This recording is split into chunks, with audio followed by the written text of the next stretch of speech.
等一下，关于父亲。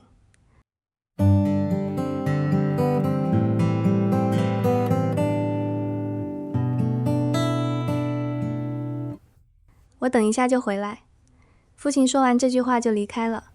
天气好热，这是监理站附近广大的露天停车场，停满了机车。父亲和我下了野狼机车，他说了这句话就往监理站的方向走。过了一下，我哭了。我以为父亲丢下我和这台我怎么样也骑不动的野狼机车走了。一下以后父亲回来了，一脸怎么就哭了呢的表情，不是告诉你我会回来吗？父亲的一下，好久，久得他的一生只是一下，而他这会儿是过了一下，便离开了，真真正正的把我遗忘在茫茫人世中。